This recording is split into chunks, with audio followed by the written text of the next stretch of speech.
Welcome to Coffee, Cults, and Empires. I'm your host, the Intern, and today we're talking about the game. Based on the checks our players have been rolling, I figured they'd been playing plain old D&D, but in today's episode they level up, and it is not exactly like our D&D. So, I used the chronoscope again to get some background about what they're playing. For the record, this was legitimate and work-related. I found out that there was someone named Donovan Machat who invented the game, and now the person who runs the game, so Tanam in our case, is called the DM in her honor. Their game is called Empires and Small but Important Struggles, but its name in Lanyu is Dinatknet Nudathkata, which fancy people shorten to Din Nudath, and lazy people shorten to D&D. Are you as excited about that coincidence as I am? I'm gonna assume you answered yes. Well, when Donovan was making the game, tensions were high between the Lanyu Empire and Kaloil, not to mention the Lindig and the remnants of the Helios Empire, which had just collapsed into a bunch of city-states. So D&D was a way to help people connect with the folks around them, and to help players feel powerful and important, in a time when feeling that way was really rare. It's weird how some things never change. Well, let's settle in and think like Donovan Machat. On with the show.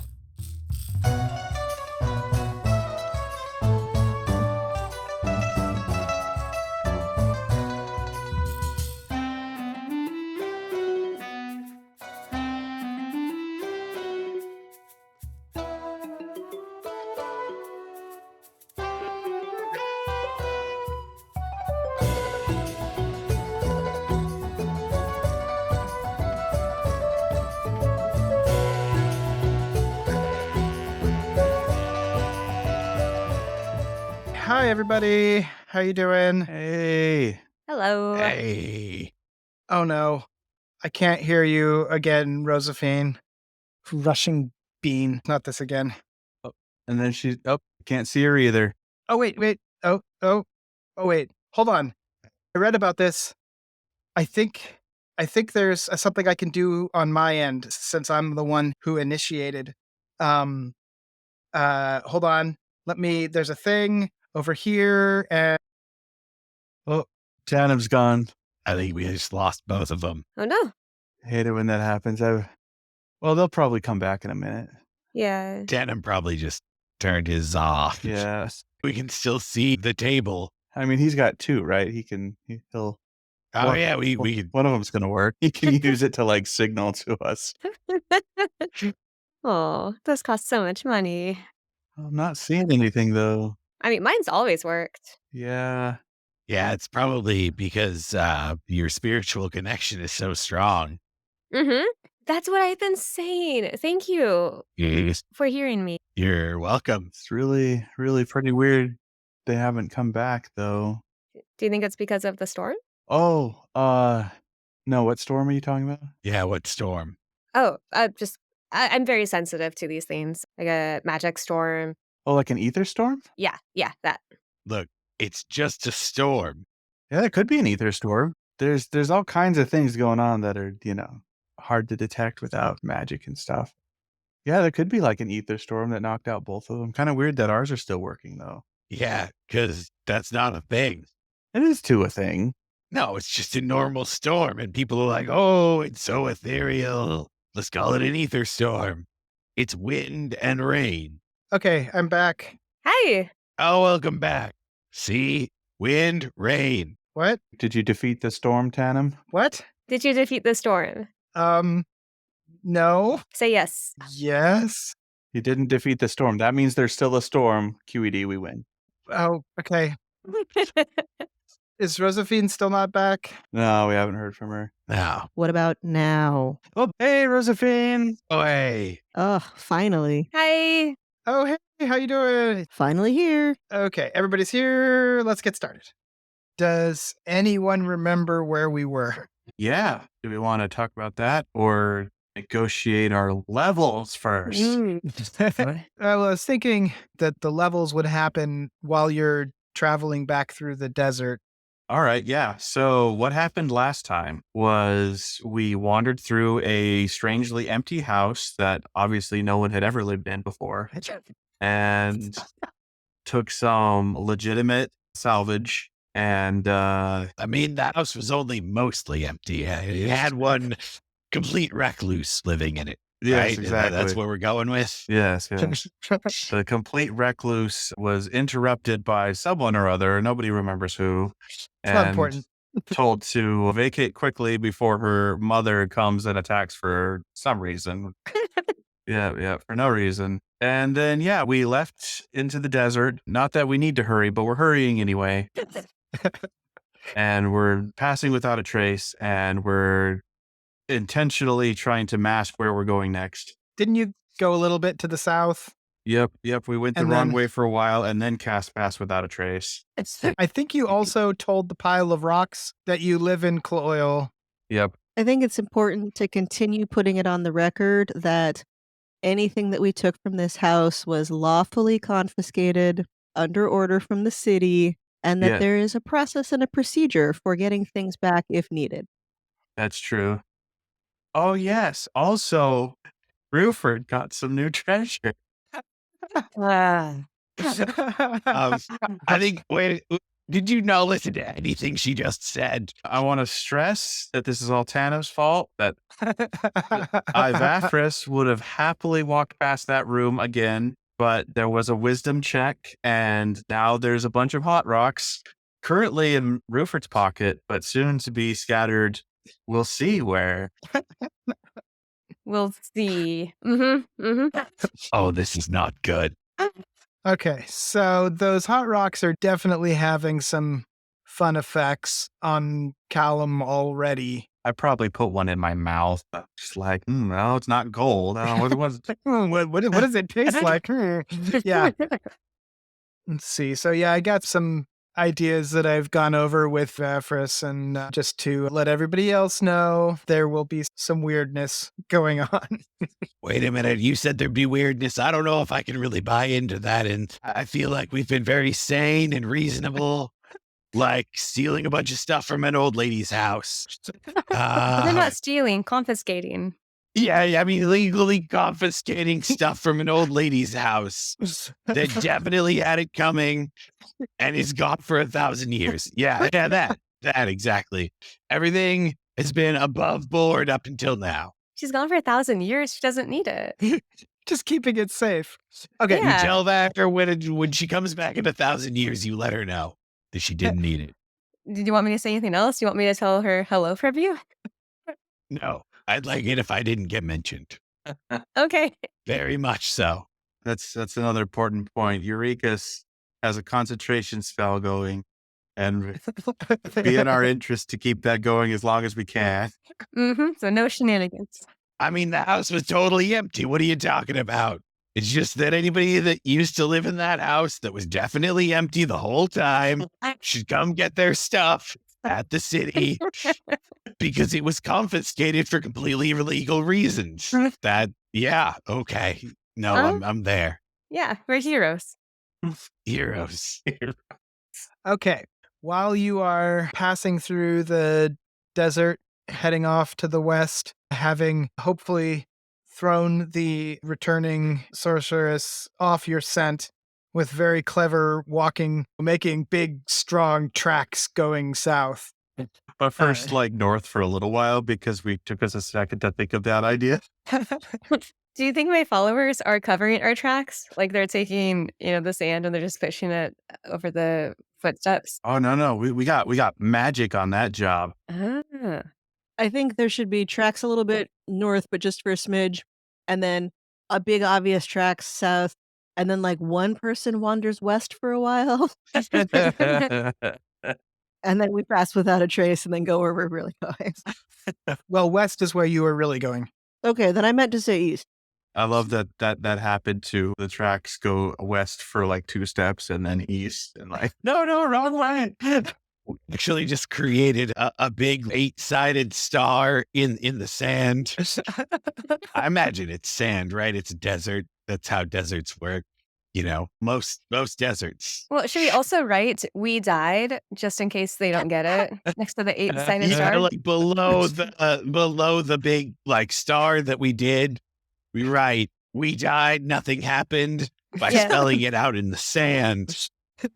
And then a sad face. And we spend 6.5 hours doing this. I don't see how this could go wrong. Well, if that isn't worth some levels, I don't know what is.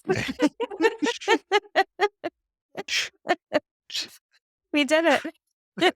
It turns out you can get negative levels for just general stupidity. Who knew? So we're tromping through the desert as quickly as we can. Yeah, and as you go, Ruffort is attempting to drop hot rocks into followers' mirror bags. Uh-huh. Wow. I sure am. You're the worst. Can't believe I smiled at you. Ever. Ever. Tell you what, pay me back that 100 gold you owe me, and I'll consider doing something else with them. I'll do that later. Uh-huh. But I'll give you the IOU now. But I'll drop the hot rocks off now and then pull them back later. How about? Is there anybody that Urekas doesn't owe money to? To my followers. Like, other than me, would never loan or anything. Are you sure about that? I'm like batting my eyelashes. Yeah, I'm freaking sure. The cheetah raises a paw. I knew you were wise. Also, this conversation doesn't happen because I'm not revealing that I'm not intentionally revealing that I'm putting hot rocks in places. We'll see if I reveal it. That's fair. So I'll kind of hang back like I'm tired, which is probably pretty easy to act since I'm probably tired. I'll wait till a good moment when Urekas is telling a really good story or something. And then I'll just mage hand one of the pebbles into one of their mirror bags. Well, wait, okay. Maybe I'm charming Ruffort, to distract him, but I feel like, honestly, I would probably be opening my mirror bag and then just get distracted by how pretty I look. Because it's a bag of mirrors. So I hold the hot rocks on my person for an extra 2 hours while I get charmed by Urekas. So we've been here for 8.5 hours. Eventually remember, oh yeah, I was going to get rid of these for some reason. The sorceress comes back and it's like, why are you putting hot rocks in people's bags? Because she doesn't want to have anything to do with you. Weirdo. Because I start throwing hot rocks at her. I'm like, ah. She's like, I can buy more stuff. It's like, oh, it's all dirty. You've all touched it. I don't want it anymore. Like, wow, you needed to steal bed sheets? I hurt for you guys. Take them. You need them. Okay. So, Ruffort, first roll will be a deception check for nobody noticing that you're acting super suspicious. That counting my super cool crown bonus is a 26. Unbelievable. Wow. Okay, nobody notices. So yeah, as Urekas, as you were occasionally looking into your mirror bag and gazing at it and recognizing how awesome you look, in that moment, you level up and gain some new powers. Ooh. I should look at the mirror more often. What have I been doing with my life? It turns out the way you level up is just by admiring yourself. Except for we all know that that's not true, because otherwise Urekas would be like level 30. So, what would you like for your level? Okay. I want instant outfit changes. I have my mirror bag and I have, let's say, 99 outfits inside of it. Okay. And I can change outfits. So it can be, say, during a battle. Hey, nice to meet you. Oh, ma'am, nice to meet you. You should get out of here. Oh, but they don't know it's me, right? So I can attack them and they're surprised. Ooh, actually, speaking of battles, I can also show up different places in that battle because it's a different outfit. So I'm a different person. So if I wanted to, I could even dress like the sorceress. So if she comes for us, she's going to be flattered because imitation is the sincerest form of flattery. Ooh, and my voice changes to be more threatening. Okay. I think that I was somewhat on board. I like the outfit changes. And so is the idea here that you open up your mirror bag and magically transform outfits? Yeah, exactly. And did you want this to be instant or like at will? Yeah, instant, at will. Oh, I sneezed. No, that would make a noise. Yeah, maybe like they blink, but now I'm in a different outfit. I like it, but I think I'm gonna need some sort of limitation on it in terms of like, How about she can do it whenever I say it's okay? No, wow. What? Wow. It's a limitation. Come on, I'm on How- your side. How dare you? I like no wow as one word. No, wow, yeah. It's, see, this whole time I thought she was just hiding sneezing powder in her outfit. She's like, she changes, everybody sneezes. Oh, look, it's weird. She's in a different outfit whenever I sneeze. That would be great. Yeah, everybody, all my enemies sneeze and all my friends sneeze. Why not? Okay, wait, hold on. No, sorry, Fafris. It is in fact a limitation, but no. You should have fought harder for that harmony. That would have worked out well for you. So action is the currently going rate. It could be a bonus action. Bonus action sounds fair. Yeah, like her whole turn. I mean, I know changing outfits normally takes a minute, but like, yeah. It's a combat change. So the bonus action is the change, and then she gets surprised on the attack. I mean, that's the only way to make a combat viable. She can pull, I mean, I can show you right now. You can pull it out of the mirror bag. You can put it back in the mirror bag. How hard is this? It sounds like bonus hard. Okay, bonus action it is. If I saw someone change their clothes as a bonus action, I'd be surprised. Okay, so let's talk about the mechanical effects here.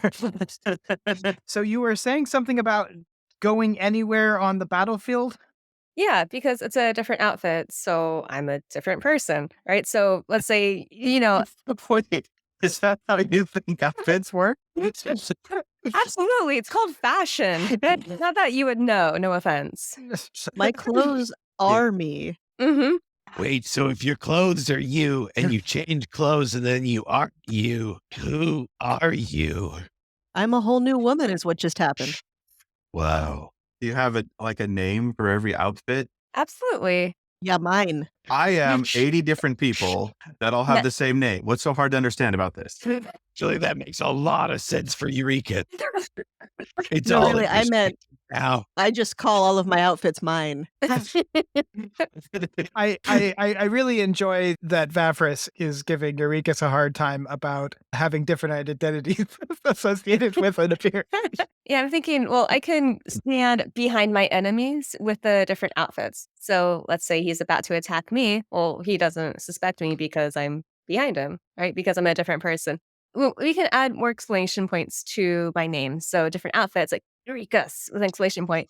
A different outfit, Urekas with 2 exclamation points, right? Completely different person, different tone, right? Like if somebody is just talking to you versus talking to you with a lot of exclamation points, like it's different, Hey, DM, can you make her be a little more creative than 2 exclamation points? I mean, it's so like teleporting to a different place on the battlefield is a little bit much, but how about you are like surprising? How about disadvantage? Okay, I'll take disadvantage. Okay. And I'm going to say just you can surprise people during a combat once. You can change outfits as many times as you want, but mechanical effect where people go, what the heck? And then drop their sword or whatever. So they wouldn't be surprised, even if it's a really cute outfit? So the first time it happens, they get disadvantage on their next thing. And since it's a bonus action, if you quick change your outfit and then do an action or something that requires a save, they'll have a disadvantage on that save, or you can have advantage on an attack. So the next thing that they do, they'll do it badly. Okay. But then later on, I don't think that you can do that like every turn. Maybe in the moment we can negotiate. If the outfit is sufficiently cute, maybe you can do it twice. You know what? It's fine. Maybe they don't deserve to admire me that much anyway. So I'll take one. Sorry, Harmony. No one's that surprised when you wear a really cute outfit. It's just what you do all the time. Oh. I should give you like 20%. I think she should get a second surprise round if she's naked. Oh, yeah. Moving on. What I'd give that one to her is like, you show up to combat with enemy armor. I mean, you know who you're talking to. Show up to combat with enemy armor, they are going to be surprised. Yeah, they might drop their sword and just start painting me. Maybe I can start peace. Okay. Okay, that's your level up ability. I'm down for that. Thank you. So you're saying all of us get the naked ability, right? That's just a thing from here on out. You show up to an armored sword fight without any armor or clothes or nothing. Yeah, The, some the naked is really the important part. If they can see things that nobody should see on a battlefield, at least while you're alive. They would be so surprised if we all disrobed at the same time. This could be our signature move, guys. You know what? My next character is going to be a naked monk. So depending on how excited you are about that, Tanam, you can either make sure Georg stays alive forever, or you can TPKS, you know? I was originally joking, but my armor is not that good. Okay, so that happens. And along the way, Ruffort is attempting to reverse pickpocket one of the followers. They've got it flung over their backs, kind of mere satchels. They're not all admiring themselves like true disciples ought to be. Oh no, they can admire me. Yeah. they- They're admiring Urekas, admiring herself. Okay, so let's go for the first one. So you're doing this with your magic hand. All right. So I'm gonna make a yoink check. Okay. Can I have advantage since I have like hours to find a good moment and nobody cares about me? I passed my deception check. You did pass your deception check. Okay, I'll give you yoink advantage. All right. Oh, turns out I didn't need it. That's once again counting my crown bonus. That's another 26. Oh no. Okay. And I don't see him do this in the mirror. Nope. Dang. We should name the follower. This follower is now different from the others. Nope. That's it.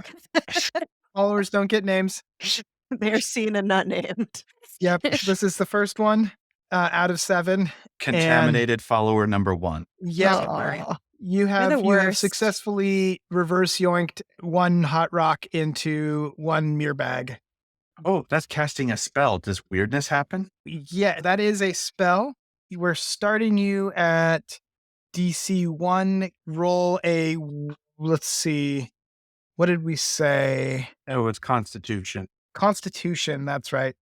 So 1d20 plus your con modifier.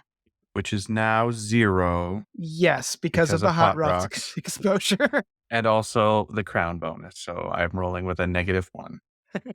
I got a 5, which is enough. Yes. So now weird DC goes up to 2 for next 2 time. for the next one. Okay. I feel like a little rumbling in me, and I'm like, oh, that's a little strange, but I'm awesome, so it doesn't have to be a problem. My crown reassures me that everything is fine. And Everything is fine, yeah. The prince in your head, however, is like, Yeah, the prince is trying to say something. I'm like, the crown knows. Trust in the Like, crown. look, it's fine. It's probably just gas. It'll be great. All right. Next hot rock? Nope. Oh, okay. Wow. So, Dawn, what's Georg doing as you walk through the desert? Have you ever tried to walk through sand in like Georg is looking at the ground, huffing and puffing, looking like this is the worst thing he's ever done in his life. This sucks. Does York need a ride? Georg definitely needs a ride. But like, I mean, Georg is like 600 pounds. So I don't know. This is not a justice gives him a ride situation. Well, let me Well- see what I can bear as a camel. One sec. That's very sweet of you. That's a large beast. That's a good start. Unaligned, just in case you were curious. Honestly, camels should be neutral evil. Those things are nasty. What do you mean my detects evil spell didn't light up the camels? Why is nothing telling me how much they carry? Oh, it's probably... Yeah, it's not like there's one place that I can look this up. I'm trying to sift through a series of rules. Don't ask me why, but I have a book about camels here. I actually don't want to know. What if she turns into an especially big camel What if I'm a naked surprising camel? Sorry to break it to you, but camels are generally naked. It's not surprising. Camel, but shaven. Okay, now that's just upsetting. Can you say shaven? He did. Smooth and shorn. Shaven camel. Okay, Somebody think about that. okay, so yes, you could carry Georg. It will be slightly uncomfortable, Because you'll be naked, of course. but it's not unreasonably so. Okay, let's do this. I'm a camel now, and I kneel down and everything. Whoa. Georg is so much happier, and he gets on the camel, obviously. I mean, this is the best time Georg's had in a long time. Like, Georg doesn't ever get to see the world from more than like 4 feet up. So this is great. And in fact, it's so great that Georg has not only gone up vertically, but has also gone up a level. Oh, For a second, I thought Georg was going to be turned on by a naked camel. So and then this didn't turn out that direction. I was so upset. Absolutely not. I am Urekas, I need to borrow your mirror. I am somewhat happy that I am not sufficiently predictable that you knew what I was going to say, but Okay, so Georg goes up a level. yes. All right. So I put a lot of thought into this. I was thinking Georg's sort of an antisocial type, right? So he's been working on his armor, and I was sort of developing this nope shield, as I like to call it. And anytime somebody is just anywhere like within 5 feet of me, let's say, or maybe even 10 feet, just to start it off, I can just be like, nope, and I'll push him like 50 feet away. Just think like a little like shield just kind of pops out, and I've got like little propulsion device on it, and it just goes nope, pushes him right back. Does it say nope on it? I have enchanted it to do that. By enchanted, you mean used technology? Yeah, look, he sometimes cheats and breaks the rules a little bit, and sometimes things are too funny to not use just a tiny bit of magic. One of us. One of Oh, us. now it's all lies. Look, I'll agree that some parlor tricks need a little help. I'm kidding. Clearly, there's a sound producing device in the shield that creates that creates sound. It's not very hard to produce. You can get them in like very small packages. The It doesn't even have optimal that much weight to the shield. the optimal shape for pushing sound waves happens to be in the letters no. So they're impressed on the person's skin as they are flung away. It's very clear in the paper that Don's going to publish soon. A sonic wave ability where I can just be like, nope, with sound, and it pushes them back. But no, I think it needs to be a solid object. Okay, so they get noped back. So first thing I suspect that you know that I'm going for is whenever you want. I thought you might have a problem with that. And no, Vafris, it cannot be when you say it's okay. What about when he says nope? Okay. Next offer. What about when Rozafeen says it? I'm just going to cut it off right here. I'm the one that says nope. Yeah, it seems kind of out of theme for it to be anyone else. Do you want to do like maybe some number of charges? It seems like this might be like there's only so many times without resetting it that you could do this. Okay, twice my level times per day. How about your level times per day? But I feel nope so often. Okay, fine. Can it be at will when Urekas is within 5 feet of me? Excuse me. I can hear you. Tell you what, you can have unlimited gentle nopes. Okay, yeah, it's just like a little like boop with the shield. Yeah, exactly. Okay, yeah, gentle nope. It's like I that, like it. that cantrip that Hellena has. I would like it noted that mine is a slap, though. Gentle slap, gentle nope. I like this. Okay, so you have unlimited gentle nopes and your level worth of nopes per day. Now, you were saying it knocks them 50 feet away? At least, yeah. Okay, well, You can also knock them prone if you're feeling generous. I'm going to say, how about you flip that expectation-wise? Okay, I understand. I thought that might be just a little strong. I just feel like Georg feels a lot of nope in his body. Yeah. How about 10 feet? 10. That's barely out of touching rate. 30. 30 seems like too much. How about 20? I could do 20. 20 is like far enough back to where if you ignore them real hard, they're kind of gone. Yeah, 20 feet sounds great. And I feel like also prone seems like a little much. Okay, fine. Upside down in the sand it is. Listen, if something moved me 20 feet, you better believe I'd be prone afterward. Okay, I'll tell you what. How about the noping is contested strength? Okay, so contested strength to nope them. Strength versus your mechanical ability. That seems good. Okay. I mean, I guess you are going to be doing this all the time, huh? Yeah, if I'm going to be doing it constantly, mostly to Urekas. I can still hear you. Well, yeah, I know. This is the problem. I just nope Urekas. Okay, well, I sent my 7 followers to just circle around you. Oh, I can only do this so many times a day. This is a real problem. Also, they're all begging you for coffee. Oh, oh no, this is like my freaking worst nightmare. I take advantage of the distraction and start handing out hot rocks. You're the worst. Enjoy your hands while you have them. I mean, I sure will. I mean, he's about to have like 6 extra tentacles soon. Yeah, so. yeah. Lots of things are going to be changing about Calumn in the coming minutes, maybe? I guess they act fast. Okay, I think Vevrus's point, if someone gets thrown 20 feet, they're going to be prone. That's probably reasonable. So they get their 1 strength save, and if they fail their strength save, they get knocked back 20 feet and prone. If they succeed, they get knocked back like 5 feet. And they're definitely not prone. Exactly. But on a fail, it's the full 20 feet. Cool. I like it. Okay. And you could do that your level worth of times per day. Yeah.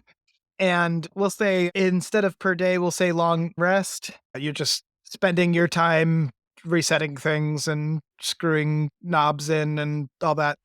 While this is going on, Ruffort tries again with another hot rock.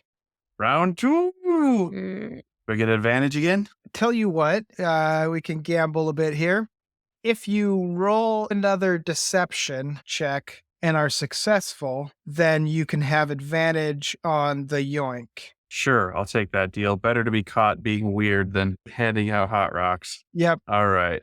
Oh, my deception is quite good. Ooh, that would be a natural 1. Wow. Okay. See, that's why I need advantage on the hot rocks thing. This is a great time for a nat 1. Okay. So you are continuing to skulk back there, and you are celebrating your previous. I start loudly arguing with the spirit about it. And forget that you're using your outside voice. What does this sound like? Did you see that? That was so cool. No one even noticed. Oh, shit. I wish I'd never done something similar. And it's like everyone turns and looks at me. Yep. Okay. Everyone is staring at you. Do you say anything? Or do you just Yeah, I got a great lie. Shall I roll to see if I can think of it in time? sound good? Okay. That's a 16. So my lie is, I saw a crinkle comet right over there. You know, those things that the gods throw sometimes. It was great. It was so cool. And y'all missed it. Okay, then I say, tell me what it really was. I promise I won't get mad. Okay, you are trying to deceive Ruffort into thinking that you won't get mad? Yes. Okay, go ahead. Oh, I only got a 6, but my deception is plus 10. Okay, 16. I mean, that's pretty good. My ability to detect lies is bad. I need a 19 to match this. I got a 3. That's a 3 on the dice, so total of 0. You believe her. Of course, she would never be mad at me for anything. Also, I'm awesome. Still not going to tell her my secret, though. Like, but I might include her in the fun on the next one. Excellent. You're the worst. I'm being genuine about that. I will tell her later about the next crimes that I'm doing. I can't wait till something bad happens to you. It's coming. I got a countdown and everything.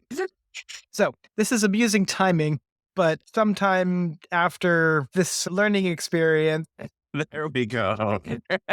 Learning experience. Ruffort goes up a level. So Embarrassing myself in front of my friends causes me to level up. I should be level 50. so what do you got, Mattress? All right. Yeah. So with the hot rocks thing, I'm becoming more and more glass every day. So I feel like I should also be a little more cannon. I just want a little more damage on my Eldritch Burst spell. That's the main thing I want. Okay. I feel like that's like super targeted. Okay. All right. What if I make it be in character? We make it be celestial damage, but Calumn doesn't realize it, but everybody else does. So you're saying that you want to have improved celestial damage, or I think it'd be funny if I do celestial damage, and it's slightly weaker than the original type of damage, but I think it combos with my new ability better, and I think it's funnier if it fits my character. okay, so is the idea here, is the prince the one? I mean, the prince is the source of your power, right? Yeah. He's the celestial being that's granting me all these celestial powers. Terrible demon that I have. Yes, okay. Yeah, this is excellent. So the prince is a little bit unhappy with the force damage that you've been dealing with it and converts you over to celestial damage. Yeah, maybe the prince got a little more powerful. Maybe the prince leveled up is what happened just now. Upgraded the Eldritch Burst to celestial damage with another, couple of points. And yeah, that's what just happened. This is excellent. Okay, approved. I really like that Calum's story is really just him getting taken over more and more by a positive entity. And like that positivity really coming through. Maybe I'm having a positive influence on him. I originally thought maybe the group would end up converting him, but then we all went and legally liberated some goods together, and I feel like everything is perfect now. Really makes a guy fit in. Yeah. Legally liberated. This is my family. Everything is perfect, and I'm just gonna hand out some free rocks now to my family. Yeah, time to roll a much harder deception with disadvantage this time. Okay. Oh, well, that's gonna. Ooh. Never mind. Yeah, that's a 23 with disadvantage and crown bonus. Wow. What? Got that nat 1 out of the way earlier, so I could apparently rule at this. Wow. Okay. So at that moment, an actual crinkle comet flies over, and everyone's like, "Woo!" And I'm like, it's my chance. Just lending credence to your earlier story. Uh-huh. Ah, 2 crinkle comments. What are the odds? And heck, why not? Does that mean I get advantage on the yoink? Yeah. Okay. You can have advantage on the yoink. All right. Yoink check number 2 on poor unsuspecting follower number 2. Ooh, that's a nat 20. Ugh, Oh. I hate you. Okay. With a nat 20 on that, I'm gonna say you dispose of 2 hot rocks. Heck yeah. All right. Well, then I only have the 1 left, and I'm saving that to do with Urekas as my partner in crime. So I guess I'm done. I'm not your partner in any way. Okay, I am gonna need you to roll that con save though. Oh yes. DC All right. 2. Yep. So I need a better than 3, which I got. That's a 13. Okay, move that up to 3. Wait, it's a DC 2 con save? Yes, but it increases by 1 point every time I cast any spell. Oh, right. Okay. So there's a certain amount of inevitability here. Okay, next up is Hellena, who's going to level up while being a camel. So this is good. Just a moment. I actually have a document about this. Let me get it in front of me. I mean, of course you have a document about it. How does a camel level up? Do you like grow a new hump? Is that how it works? Spit further. Okay. I have prepared what I believe is a comprehensive and 100% reasonable request, and that is not a hyperbole. Okay. So, number one, I can talk to plants. That's what I do. That's how I be. Plants are my friends. Okay. We do have some limitations that I've built in just to make it so that it's not unreasonable. The first is that there are specific things that a plant would notice and things that it wouldn't. So, plant might notice that someone walked by. A plant might notice how much weight was pressed into the ground. A plant might notice how much someone blocked the sunlight. A plant is not going to be able to tell me that somebody 10 feet away had blue eyes. Okay. I mean, what if it was a carnivorous plant and it would like really was into eyes? I mean, maybe if it ate the eye. The blue-eye eating carnivorous vine. I mean, that was the idea. Yeah, that was like the whole thing is it would really want to eat the eyes. So it was really into eye color. It's like, oh, I thought that was a blueberry. I mean, if we want to give Tanam room to play with that, I support it. Okay, so for all carnivorous plants that are into eyeball eating, that's okay then. Okay. Not other plants that wouldn't be into that though. Cool. I just wanted to get that down, Pat. Wait, I have to ask, are you into eye eating? I mean, Which one of us are you asking that? I was asking Georg. I wouldn't say I'm into eye eating. I just think that like there might be a plant that we like. Have you met our DM? Our DM has excellent eyes, very clear.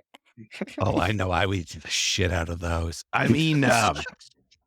Like I think that the DM might come up with some plants that maybe would eat eyeballs. Wait, you Okay, think that our sorry, go ahead. We can We move should on. probably You're move right. on You're from right. this. It's getting I'm weird. done. Why'd you make this weird, Urekas? Oh, wait, this is about Hellena.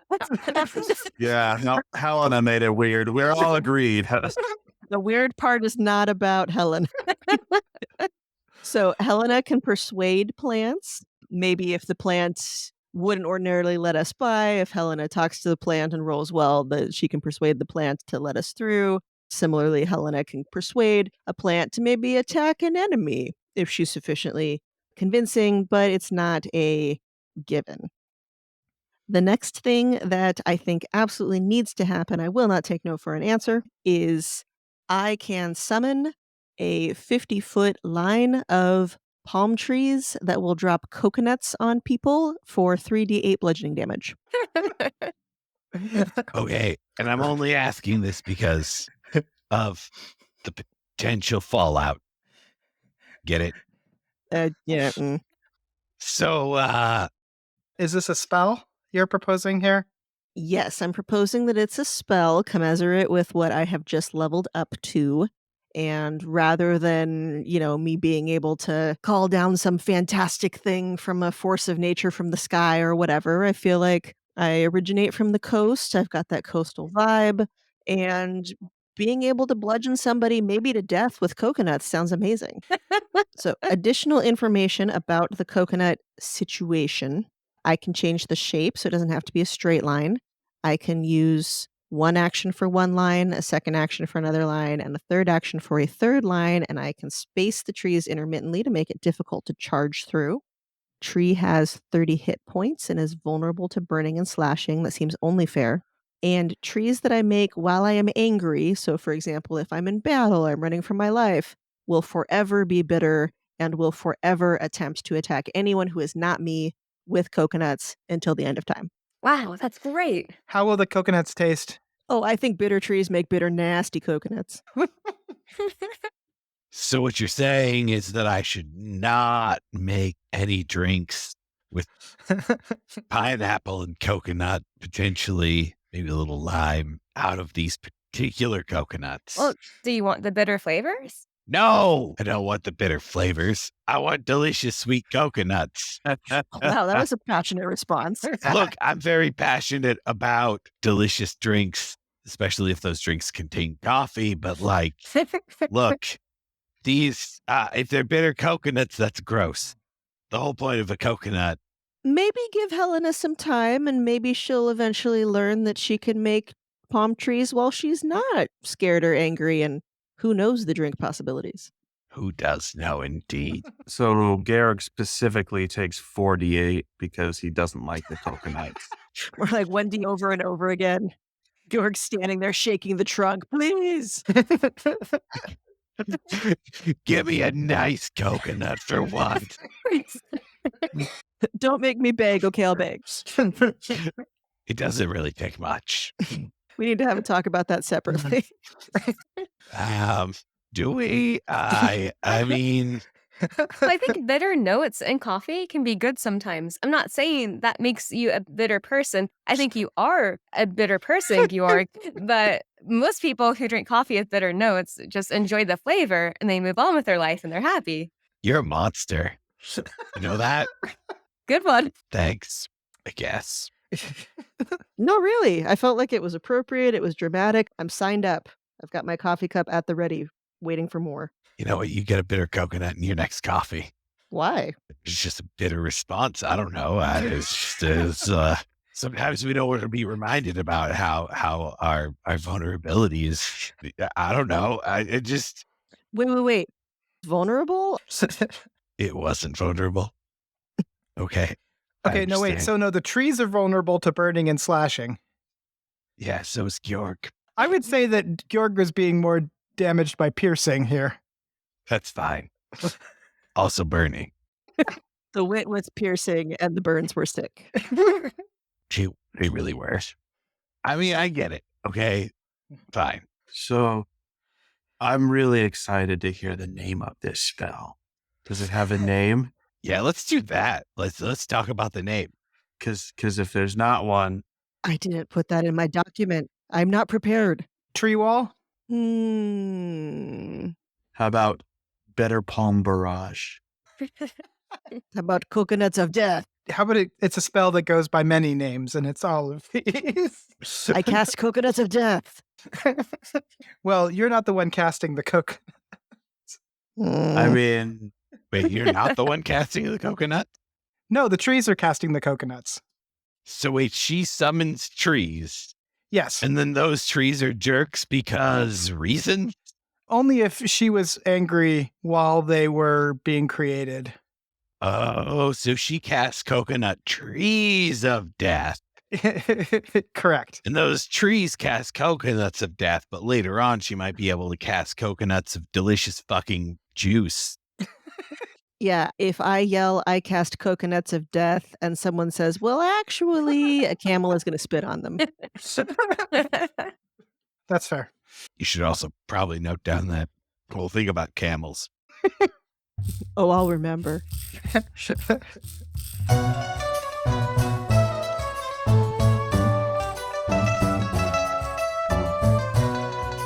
This episode featured Chelsea Burns as Harmony as Urekas. It's called fashion.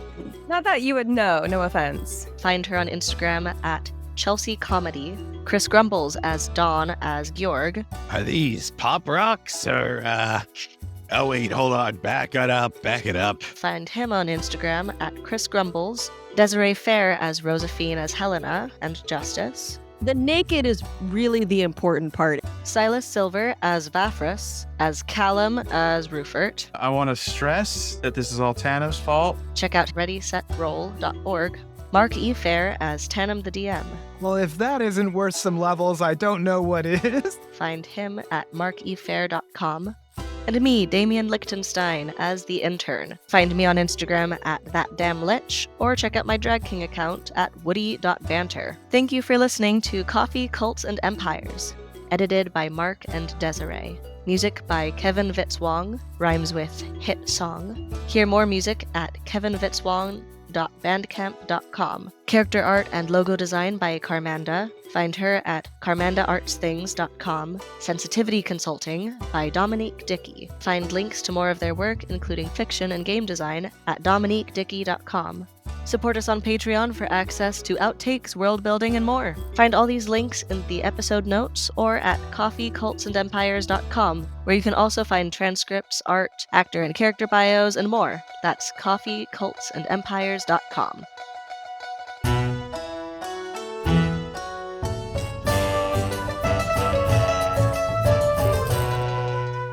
Like if somebody is just talking to you versus talking to you with a lot of exclamation points, like it's different, you know?